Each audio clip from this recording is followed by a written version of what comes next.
লাইফে সবারই এমন একটা সময় আসে যখন কোনো কিছুই আর একদমই ভালো লাগে না। নিজেকে গৃহবন্দী করে রাখতে মন চায়, অথবা কারোর সাথে একদমই কথা বলতে ইচ্ছা করে না। আমারও বেশ কিছুদিন ধরে এমনই লাগছিল। তাই এই সিচুয়েশন থেকে মুক্তি পাওয়ার জন্য ডিসাইড করলাম কোথাও একটা ঘুরে আসব। কিন্তু কোথায় ঘুরে আসা যায়? শেষমেশ ডিসাইড করলাম স্পেনে যাব। স্পেনের মাদ্রিদে যেতে হবে। তাই জার্মানির মিউনিক থেকে মাদ্রিদ এয়ারপোর্টে আজকে আপনাদের ঘুরতে নিয়ে যাব। চলুন বন্ধুরা, আজকে চলে যাই স্পেনে। আশা করি আমার এই ভিডিওটিতে কিভাবে জার্মানি থেকে স্পেনে যাচ্ছি সব কিছুই আপনারা জানতে পারবেন এবং ভিডিওটি আপনাদের খুবই ভালো লাগবে। তাই ভিডিওটি লাস্ট পর্যন্ত দেখার অনুরোধ রইল। চলুন তাহলে ঘুরে আসি। Let's go to Madrid.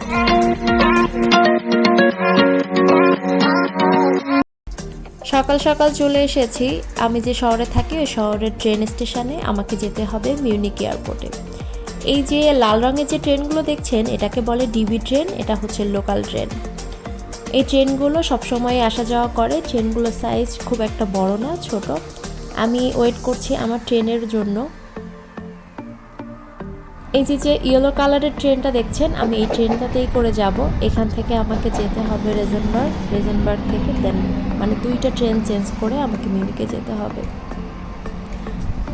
ট্রেনে যথারীতি উঠে পড়লাম। ট্রেনের ভিতরটা আপনাদেরকে দেখিয়ে দিই। এখানকার ট্রেনগুলো সাইজে কিন্তু খুব একটা বড় থাকে না। বড় সাইজের ট্রেনগুলো হয়তো আপনি পাবেন, কিন্তু আমার দেখা এখনও হয়নি। তো ট্রেন যাত্রা শুরু করলো। এখান থেকে মিউনিকে যেতে আমাকে 2.5 ঘন্টার মতো সময় লাগবে। দেন মিউনিক থেকে ফ্লাইট নিতে হবে। আমি ফার্স্ট ট্রেনটা চেঞ্জ করে দেন সেকেন্ড ট্রেনে উঠলাম। এই ট্রেনটা একদম ডিরেক্ট মিউনিক এয়ারপোর্টে যাবে।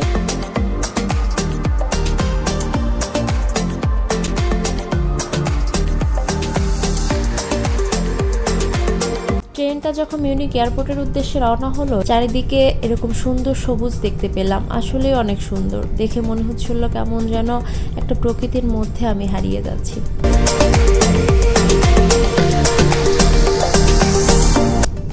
চলে এসেছি মিউনিক এয়ারপোর্টে। এই এয়ারপোর্টের নিচে হচ্ছে গ্রাউন্ডে ট্রেন স্টেশন এবং উপরে হচ্ছে এয়ারপোর্ট। তো এয়ারপোর্ট স্টেশন বলা যায়। আমি এয়ারপোর্ট স্টেশন থেকে নেমে মিউনিক এয়ারপোর্টের দিকে চলে এসেছি। মিউনিক এয়ারপোর্টে এটা আমার সেকেন্ড টাইম আসা। আমি প্রথম যেদিন বাংলাদেশ থেকে এসেছিলাম সেদিন এই মিউনিক এয়ারপোর্টেই এসেছিলাম। তো মিউনিক এয়ারপোর্টে এই সেকেন্ড টাইম এসেছি। ওই দিন এসে এয়ারপোর্ট থেকেই আমাকে পিক করে নিয়ে গেছিলো। তো ওই দিন আসলে আমাকে কোনো ইনফরমেশান ডেস্ক চেক করা লাগেনি বা আদার্স কোনো কিছুই লাগেনি। আজকে যেহেতু আমি অন্য একটা কান্ট্রিতে লাইক স্পেনে যাব, সেখানে ল্যাঙ্গুয়েজ একটা ব্যারিয়ার। আমি জানি না ওখানকার ল্যাঙ্গুয়েজ কেমন হবে। তো আমি খোঁজ করছিলাম আসলে ডিটেলস আমি কোথায় পাবো। তো আমি এখানে ইনফরমেশান বোর্ড পেয়ে গেলাম। ওখানে আমার ফ্লাইট নাম্বার এবং কোন গেট কোন টার্মিনাল ডিটেলস দেওয়া আছে, সেই অনুযায়ী আমাকে এখন যেতে হবে। তো অনেকটাই নার্ভাস ফ্রি হলাম, কারণ আমি যখন আমার গেটটা পেয়ে গেলাম, টার্মিনাল পেয়ে গেলাম, তো আমাকে এখন ওই ডিরেকশন অনুযায়ী যেতে হবে। এখন আমাকে টার্মিনাল 1-এ যেতে হবে, গেট 11-এ। তো আমি এখন জানি আমাকে কোথায় যেতে হবে, বাট ডিরেকশন কোথায় সেটা জানি না। ইনফরমেশান বোর্ডের ওখানে দেখে আমি ইনফরমেশান একটা ডেস্ক আছে, ওখানে পার্সন বসেছিল, ওনার কাছে জিজ্ঞাসা করলাম আসলে ডি কোন দিকে। তো টার্মিনাল 1D দিকে যেহেতু যেতে হবে, আমি ওই দিকে এগোতে থাকলাম। আর চারপাশে এরকম সুন্দর সুন্দর ব্র্যান্ডেড জামা কাপড়ের দোকান বা আদার্স প্রোডাক্টের দোকান আছে। টার্মিনাল 1A-B দেখতে পাচ্ছি। এই যে কাউন্টারটা দেখতে পাচ্ছেন, এটা হচ্ছে ট্রেনের কাউন্টার। ট্রেনের টিকিট এখানে অ্যাভেলেবেল আছে। তো আমি এইভাবে দেখতে দেখতে এগিয়ে যাচ্ছি। আমাকে টার্মিনাল 1-এ যেতে হবে। যাদের হাতে আসলে অনেক সময় থেকে থাকে পরবর্তী ফ্লাইটে বা আদার্স ট্রেনের জন্য অনেক সময় থাকে, সেক্ষেত্রে আপনি কিন্তু এখানে অনায়াসে 2-3 ঘন্টা বসে সময় কাটিয়ে দিতে পারেন, বা আদার্সের যে সবগুলো আছে সেই সবগুলো থেকে একটু ঘোরাফেরা করলেই কিন্তু ইজিলি সময় কেটে যাবে। আর দেখতেও কিন্তু ভালো লাগে। আমি যেহেতু অনেকক্ষণ আগেই চলে এসেছিলাম, আমি সময় কাটানোর জন্য এই দোকানের এদিক সেদিক একটু দেখাশোনা করছিলাম। যদিও আমার পকেটে এত টাকা পয়সা নেই এগুলো কেনার মতো, তো জিনিসগুলো আসলে অনেক সুন্দর।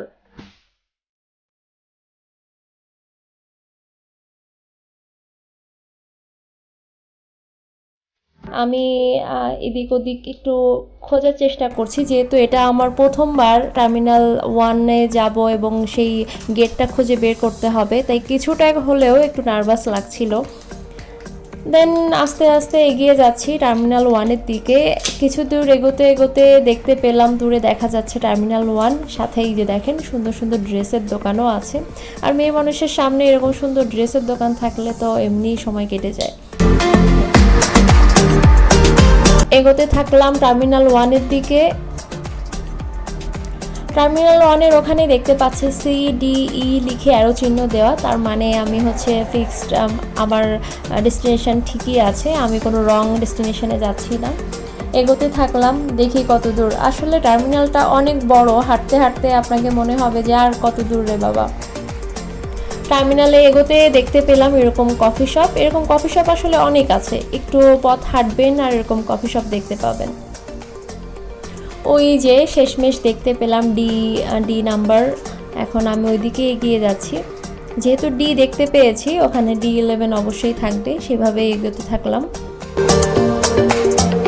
চলে এসেছি আমি এয়ারলাইন্সের গেটগুলোর সামনে। এই যে এয়ারলাইন্সের কাউন্টারগুলো এখান থেকে আমাকে বোর্ডিং পাস নিতে হবে। আমি অনলাইনে যেহেতু টিকিটটা কেটেছিলাম, এখান থেকে আমাকে টিকিটের হার্ড কপিটা নিতে হবে। এটা হচ্ছে ডিপারচার গেট।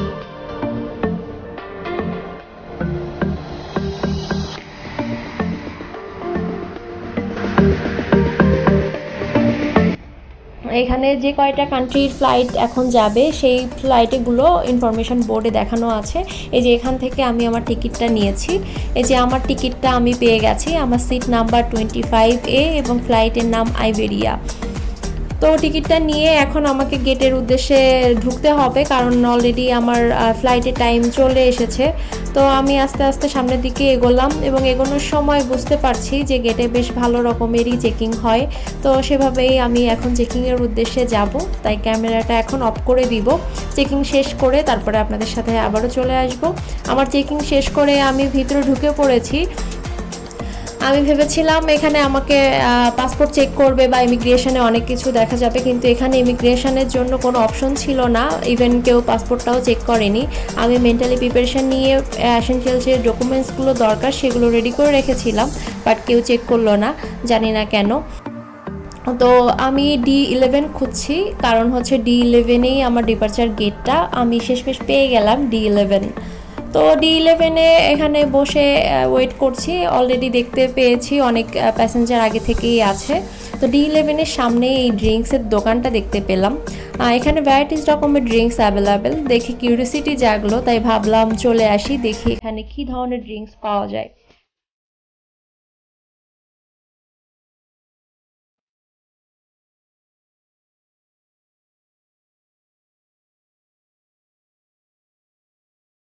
এখানে সত্যি কথা বলতে, যদি আপনি পানির দাম এবং ড্রিঙ্কসের দাম খেয়াল করেন, তো পানির দামের থেকে এখানে বিয়ারের দাম অনেক সস্তা।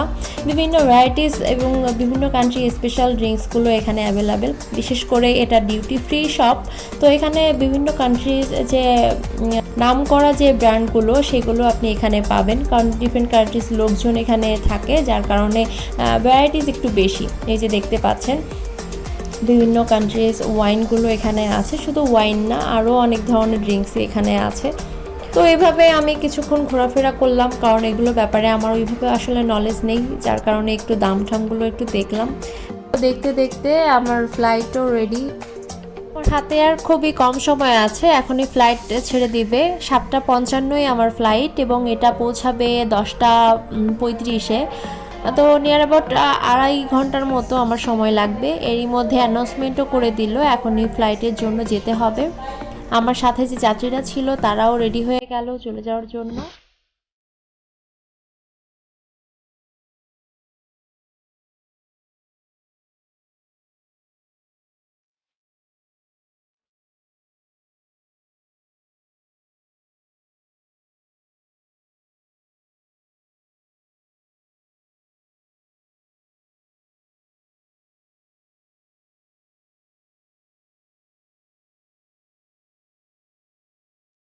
জার্মানি থেকে স্পেনে যাওয়ার সময় আমি একটা নতুন অভিজ্ঞতার সম্মুখীন হলাম। সেটা হচ্ছে জার্মানিতে কিন্তু হ্যালোকে বলে হালো, আর স্পেনে হ্যালোকে বলে হোলা। তো আমি যখন উঠছিলাম তখন সবাই বলছিল হোলা হোলা।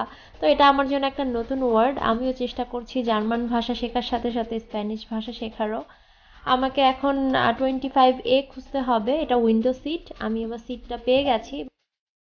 তো প্যাসেঞ্জাররা সব কিছু ঠিকঠাক করে দেন সিটে বসে পড়ার পরে আমাদের ফ্লাইটেও অ্যানাউন্সমেন্ট হয়ে গেল একটু পরেই আমাদের ফ্লাইট ছেড়ে দিবে। আমাদের ফ্লাইট রেডি, এখনই মিউনিক এয়ারপোর্ট আমরা লিভ করব। তো মিউনিক এয়ারপোর্ট যখনই লিভ করলাম তখনই যেন অন্যরকম একটা সৌন্দর্য, অন্যরকম একটা অনুভূতি ফিল করলাম।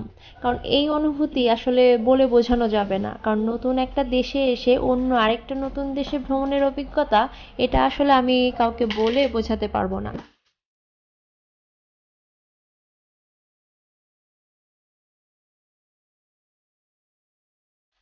ভাসতে শুরু করলাম স্পেনের উদ্দেশ্যে। আসলে এইভাবে জানলা দিয়ে সৌন্দর্য বোঝানো পসিবল না। কারণ শুধুমাত্র প্লেনের মুরগির খুপড়ির মতো ছোট জানলা দিয়ে এত ভালো সৌন্দর্য আসলে এইভাবে বলে বোঝানো যায় না, এটাকে আসলে ফিল করতে হয়। টোটাল 2.5 ঘন্টার একটা জার্নি।